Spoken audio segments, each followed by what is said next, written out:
tenemos al ministro de Producción, Comercio Exterior e Inversiones y Pesca, el economista Julio José Prado. Ministro, muy buenos días. Gracias por estar aquí en Caché Noticias. Muy buenos días, Joana, Carlos, saludos cordiales, que tengan los dos y todos quienes nos escuchan un excelente inicio de año. Atento a sus comentarios y preguntas, como siempre. Excelente inicio de año también para usted, ministro. Gracias por estar aquí en Caché Noticias. Y vamos directamente al tema de coyuntura, la Alianza del Pacífico, el ingreso de Ecuador a este importante bloque que representa más de 230 millones de potenciales compradores. ¿Qué pasa con el acuerdo con México? ¿Por qué todavía no se define? Se tenía previsto, se había señalado que se iba a llegar a un acuerdo a finalizar el 2021. Lastimosamente esto no fue así y ahora las previsiones cambiaron para el primer trimestre de este 2022.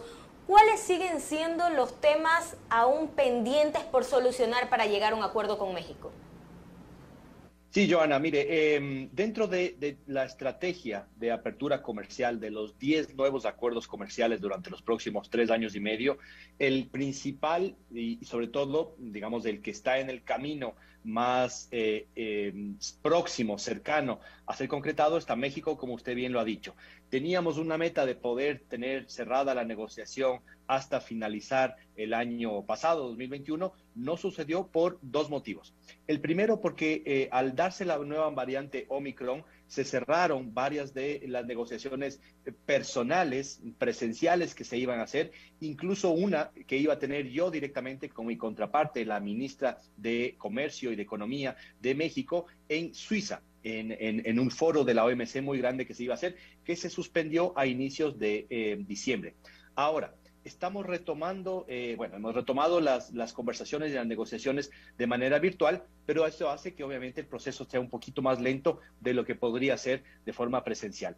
Por eso es, Joana, que para la segunda semana de enero, para aproximadamente el 15 de enero en adelante, es decir, en pocas semanas, estará viajando el equipo negociador del Ecuador, encabezada por el Viceministerio de Comercio Exterior y seguramente incluida con mi presencia directamente en México, para hacer lo que podríamos esperar que sea la última o penúltima ronda de negociación presencial del acuerdo comercial con México.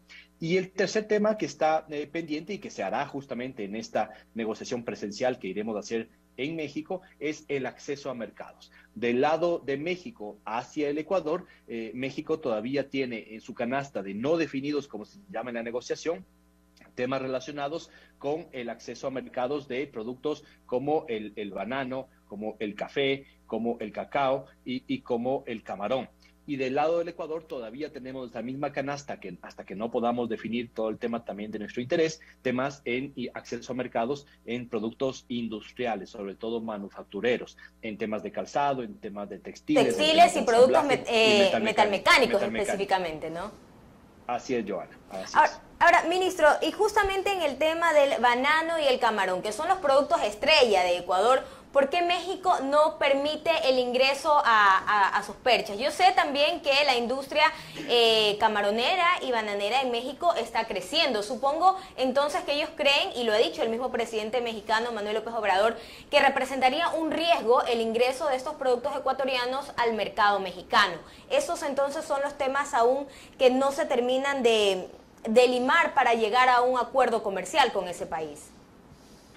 Sí, correcto, Joana. Siempre dentro de un acuerdo comercial, todos los países, por más grande o pequeño que sean, en este caso México, tienen sensibilidades en ciertos productos. En el caso puntual del camarón, de ciertos tipos de pesca y en el tema de banano, pero sobre todo en el tema de camarón, hay una sensibilidad importante en el norte de México. Y eso es lo que nos ha dicho el equipo negociador, que están ellos trabajando también casa adentro para que puedan justamente liberarse estas exportaciones del Ecuador dentro del acuerdo de negociación, y eso es lo que estamos viendo, ¿no? Y evidentemente, Joana, y esto es muy importante decirlo, del punto de vista de las exportaciones de productos naturales, el Ecuador es de los países más competitivos, más productivos, con mejor calidad de producto. Y por eso es que muchos países nos temen cuando queremos entrar en esos mercados. Este es el caso del banano, del chocolate, del camarón, del cacao, ecuatoriano, pero estamos haciendo justamente el esfuerzo de negociación de poner este paquete de productos para que puedan ser tomados en cuenta, ya sea en la negociación con México o en la parte posterior, en la cual ya no hay ningún producto excluido, que es la parte de Alianza del Pacífico que usted mencionaba al inicio. Ahora, como dato extra, también nosotros tenemos una balanza comercial negativa para Ecuador. Nosotros importamos más de lo que logramos exportar a México. Sin embargo, México, por otro lado, es uno de los principales inversionistas para Ecuador. En los últimos 10 años ha representado una inversión de más de 6.000 millones de dólares. Entonces es importante la inversión que tiene México en nuestro país, y eso sería bueno también seguir cultivándolo, ¿no? A través de políticas claras, como se pide, y de un mejor acceso a mercados. Sin duda, Joana. Esos son los temas importantes. Mire, a ver, primero sobre el tema que usted menciona, la balanza comercial negativa. Es justamente por la forma en la que hemos trabajado sobre la apertura comercial y porque no tenemos acuerdos comerciales que nos permitan acceder a esos mercados en el exterior, que tenemos balanzas comerciales negativas muy deficitarias con buena parte de los países con los cuales comerciamos, porque jugamos en desventaja con otros países que acceden a esos mercados en forma directa, sin pagar aranceles y demás. Solo para que lo tengamos presente, del total del comercio del Ecuador, solamente el 40% de los productos ecuatorianos que van a otros países entran sin aranceles o bajo la protección de un acuerdo comercial.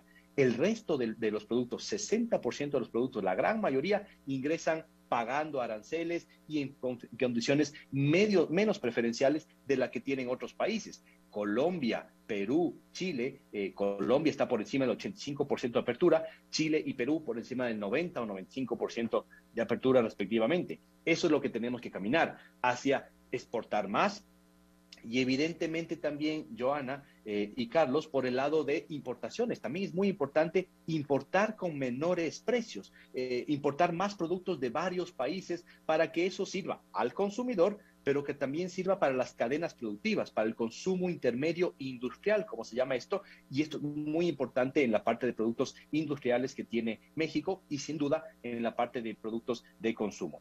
Y por el lado adicional que usted menciona, el lado de inversiones, es tremendamente importante. A veces pensamos que los acuerdos comerciales son solo eso, intercambio de productos. Tú me vendes algo, yo te compro algo. Pero la parte de inversiones ha sido algo que tradicionalmente se ha quedado de lado.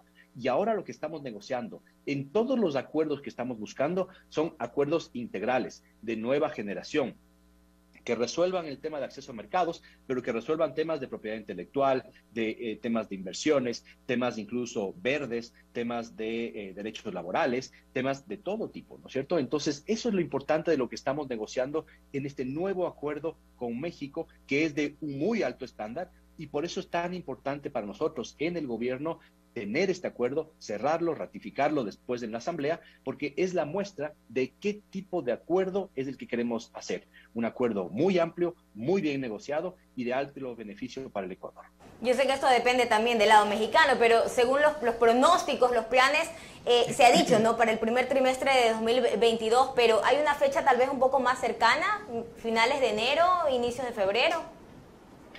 Joana, en estos temas de acuerdos comerciales, como usted bien lo dice, dependemos de que nos pongamos de acuerdo las dos partes. Y hay temas incluso políticos. El COVID también complica, como decía al inicio, las rondas de negociación. La fecha más cercana que le puedo dar, 100% certera, es que en 2 semanas tendremos una ronda de negociación muy importante, una ronda presencial de negociación que nosotros mismos en el Ecuador hemos insistido en que se dé rápidamente al inicio del año, y en esto estamos mandando todo nuestro equipo de negociador y liderado con nuestro viceministerio de Comercio Exterior. El viceministro viaja a México y si es que es necesario, yo también viajaré justamente a poder a abrir todas las puertas, tanto políticas como comerciales, que sean necesarias hacerlo. Y de ahí en adelante esperamos que ya queden sobre la mesa muy pocos temas que tengan que ser escalados o a nivel ministerial para ser definidos, o incluso en lo que suele suceder en acuerdos comerciales, que tengan que ser escalados a nivel presidencial, ¿no? Y estas son las últimas definiciones que tienen que darse, y con eso estaríamos ya a las puertas de poder tener un acuerdo comercial con México y aplicar también al ingreso de Alianza del Pacífico que usted decía al inicio de la entrevista. Esto es muy importante, este acuerdo comercial, ¿no? Ministro, y otro camino que se está siguiendo a la par es el que se busca tener un acuerdo con Estados Unidos. Se había dicho que para este mes se iba a tener una reunión con el Consejo de Comercio e Inversiones de ambos países. ¿Está confirmada para este mes aquí en Guayaquil la reunión? Le puedo reconfirmar, el día de ayer acabamos de hablar con nuestra contraparte del USTR, el Departamento de Comercio Exterior de los Estados Unidos, y nos acaban de pedir que aplacemos 2 semanas por el tema de la variante Omicron, la venida de este comité al Ecuador. Esta reunión va a ser aquí en el Ecuador, eso se ha ratificado, no va a haber un cambio de que tengamos que viajar a Washington, lo cual nosotros creíamos que era muy importante que sea aquí para demostrar el avance, para que ellos vean también nuestra predisposición, con lo cual este comité se va a dar, simplemente será atrasado quizás un par de semanas por el tema de la variante, pero van a venir los representantes de comercio exterior al Ecuador para poder avanzar en un acuerdo de segunda fase y revisar todo lo que hemos hecho ya en el primero. Como todos sabemos, Joana, un acuerdo comercial con nuestro principal socio es parte tremendamente importante, yo diría que es la piedra angular de la apertura comercial, de tener más mercados con los Estados Unidos, más productos que ingresen al mercado de Estados Unidos, pero los momentos políticos son complejos, por eso es que tenemos que ir haciéndolo por partes como lo estamos haciendo. Y los otros acuerdos comerciales, Joana, a la par estamos avanzando con 10 acuerdos simultáneos. En todos los 10 acuerdos con diferentes países que he mencionado a lo largo de los últimos 6 meses, en todos ellos tenemos avanzados al menos los contactos, los términos de referencia, o incluso estamos ya negociando en algunos de ellos, como el caso de México que hemos mencionado extensivamente, ¿no? Pero en todo estamos caminando a la par, y por eso es que hemos remodelado, hemos hecho un nuevo sistema operativo, digamos, en el equipo negociador, que nos permita tener equipos incluso simultáneos para negociar todos estos acuerdos, no solo en América, sino en el Asia, que es donde también estamos poniendo el foco. 7 de la mañana con 45 minutos, 7 de la mañana con 45 minutos, estamos dialogando aquí en Caché Noticias con el economista Julio José Prado, él es ministro de Producción y Comercio Exterior. A esta hora de la mañana también amplifica nuestra señal Vito TV y TV Cable, a quienes les agradecemos por sumarse. 7 de la mañana con 45 minutos. Ministro, también se evalúa un acuerdo comercial con China. ¿Cómo avanza eso? Sería importantísimo conocer. Sí, Carlos, muy buenos días también. Mire, en el tema del Asia, ¿no es cierto? En el Asia tenemos al menos 3 acuerdos comerciales a los que estamos viendo durante los próximos años. El caso de China, que usted acaba de mencionar, ya le voy a comentar con más detalle. El caso de Rusia, digamos, Euroasia, ¿no es cierto? Estamos también avanzando sobre tener los contactos ya más asentados para poder iniciar un acuerdo comercial con Rusia, un mercado muy importante. Y el caso de Corea del Sur, que era un acuerdo que se suspendió hace varios años y que lo estamos retomando. Y como está avanzado, esperamos que pueda avanzar de mejor forma durante este año. En el caso de China, se está planificando y todavía se mantiene una fecha potencial de un viaje presidencial acompañado del nuevo canciller Juan Carlos Holguín y del ministro de Comercio Exterior, en este caso mi persona, a China para poder entablar varias relaciones comerciales, diplomáticas, económicas, y estamos esperando confirmación de si se aplaza ese viaje o si es que sigue adelante justamente por el tema de la variante Omicron a nivel internacional. Pero en ese viaje, se dé presencialmente o no se dé, lo que esperamos es poder tener la cercanía y las conversaciones de cuál sería la ruta ya específica que podemos tener hacia un acuerdo comercial con la China. Nosotros hemos venido trabajando en estos meses en un análisis interno que lo estamos coordinando también con nuestras contrapartes chinas para poder hacer un análisis de sensibilidad.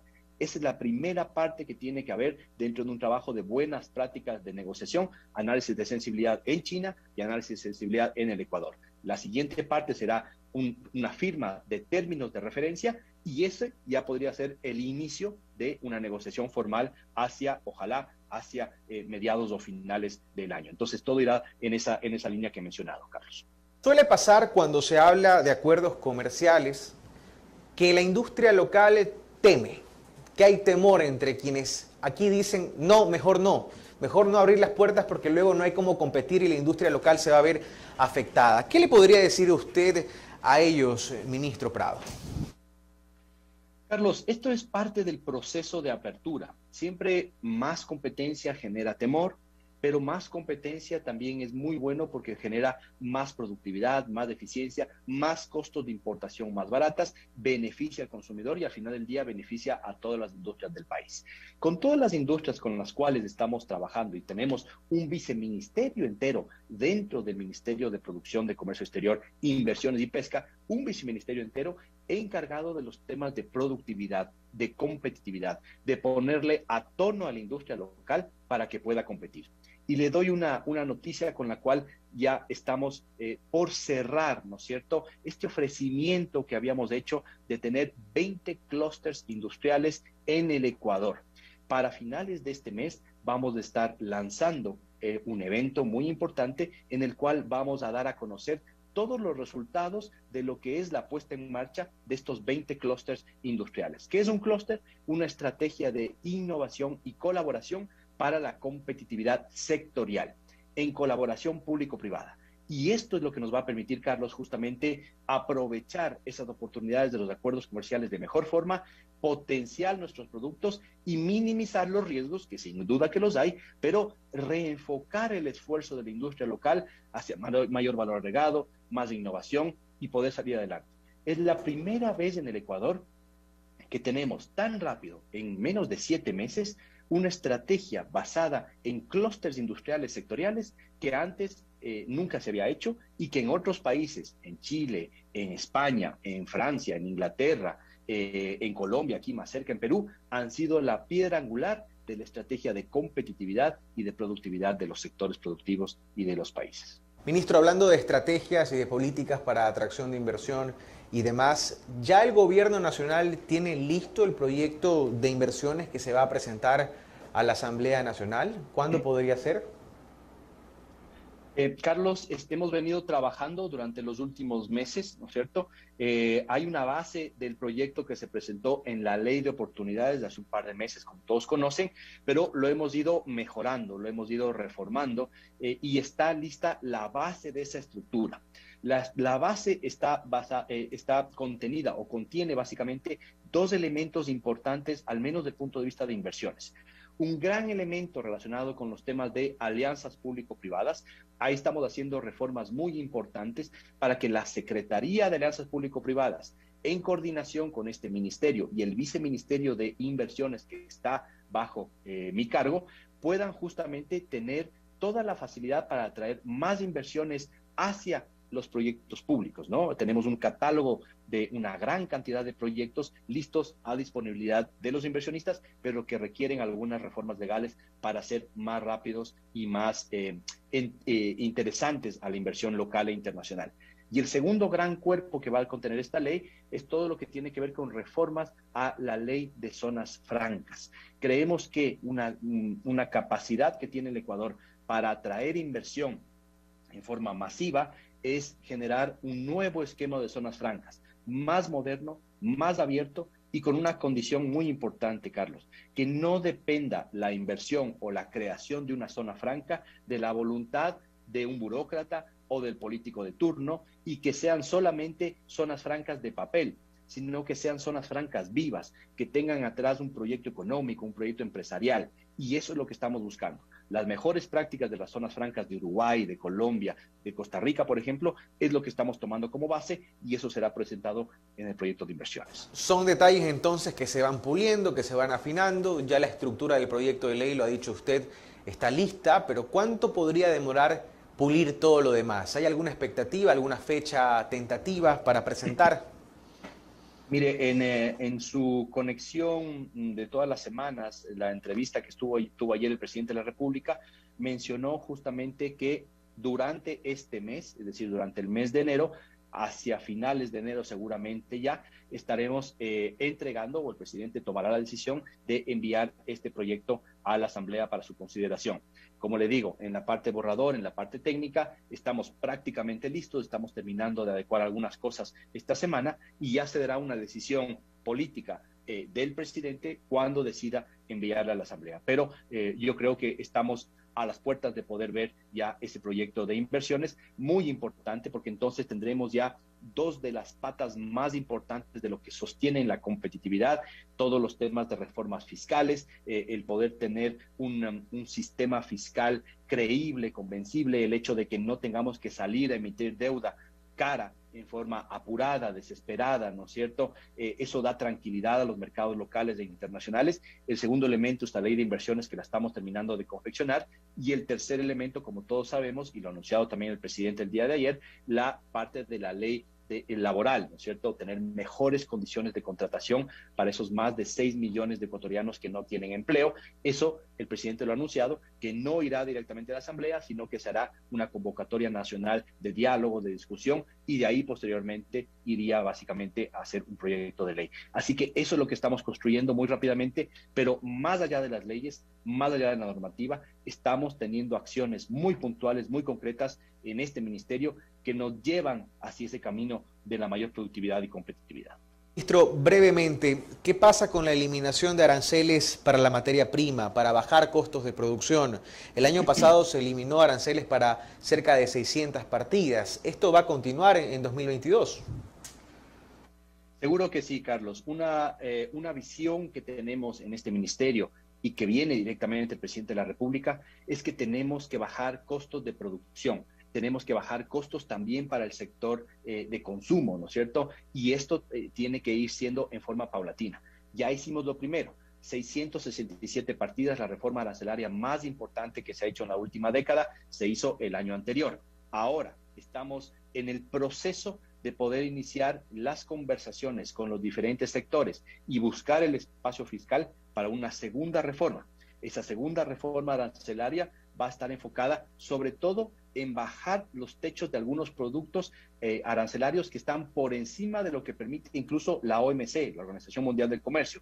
Ahí vamos a estar revisando varios de esos techos arancelarios. Eso tenemos que hacerlo por una obligación con la OMC. Y en el segundo elemento vamos a seguir buscando grupos de productos en los cuales podamos reducir o eliminar totalmente aranceles. Y esto es importante para seguir haciendo que la industria sea más productiva, competitiva y bajar costos de producción. Y una tercera línea que ya no será inmediata en los próximos meses, sino que quizás tome algunos años, pero que ya vendrá con la desgravación arancelaria en línea con los acuerdos comerciales. Recordemos, ahora, por ejemplo, en el año 2022, con el acuerdo comercial con la Unión Europea que se firmó hace más de 5 años, estamos entrando en una de las últimas fases de desgravación.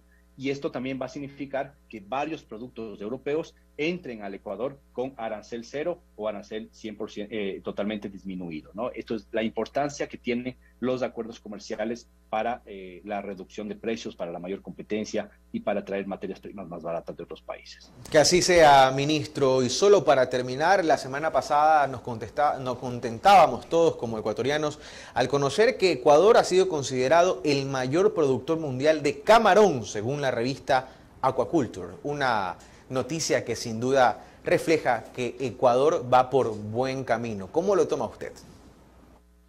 Es una noticia fenomenal. El camarón, después de haber estado hace 2 décadas en una crisis tremendamente fuerte, la mancha blanca y otras consideraciones incluso económicas, productivas y comerciales, hicieron que casi desaparezca la industria o se minimice. Hoy por hoy, 20 años después, y en medio de la pandemia, con todas las complicaciones que tenemos a nivel local e internacional, se posiciona el camarón como el principal producto de exportación de nuestro país, más de 4.500 millones de dólares en exportaciones camaroneras. Solamente una empresa del Ecuador, en este caso Santa Priscila, se ha convertido en la empresa exportadora a nivel global más grande de camarón. 1.000 millones de dólares se han superado durante el año anterior. Esa es una gran noticia. Esto es lo que se llama a nivel internacional tener un unicornio, una empresa que vende más de 1.000 millones. No lo habíamos tenido en el Ecuador antes y es muy importante en este sector camaronero. ¿Qué va a pasar durante el 2022? Bueno, primero le cuento qué hicimos en el 2021. Trabajamos muy de cerca con el sector camaronero, las oficinas comerciales, la Cancillería, nuestras embajadas a nivel internacional, para poder permitir que el camarón siga teniendo acceso a los mercados del mundo. Hubo varias problemáticas, la comentamos con usted, Carlos, en algún momento, el tema del acceso a mercados, sobre todo en China, que se vio complicado durante los últimos años. Todo eso fue parte de la gestión conjunta.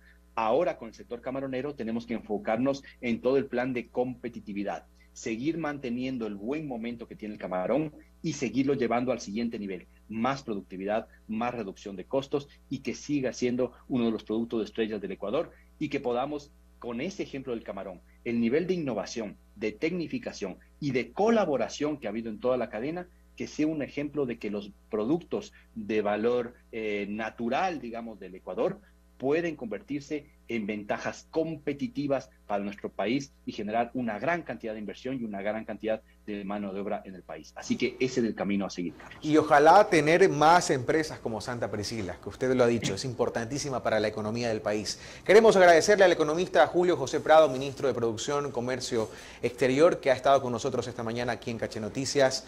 Muchas gracias y éxitos en su gestión, economista. Carlos, muchísimas gracias. Decirles que estamos con muy buenas expectativas al inicio de 2022. Un dato adicional que le dejo antes de irme. Acabamos de recibir un récord histórico solamente en diciembre de solicitudes de contratos de inversión.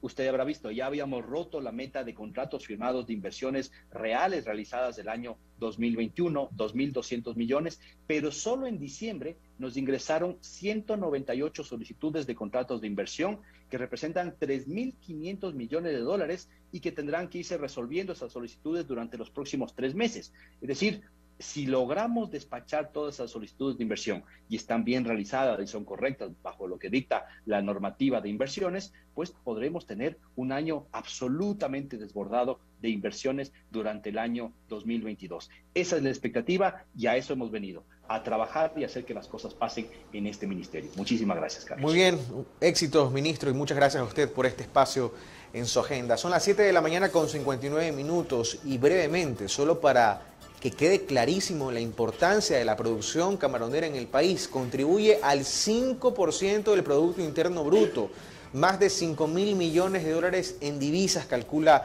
el Banco Central del Ecuador, y entre las empresas destaca, como bien lo ha dicho el ministro de Producción, Santa Priscila, que da empleo a 15.000 personas de forma directa e indirecta, y que, como pocas industrias, se mantiene al día en el pago de sus impuestos, por ejemplo, en el seguro social.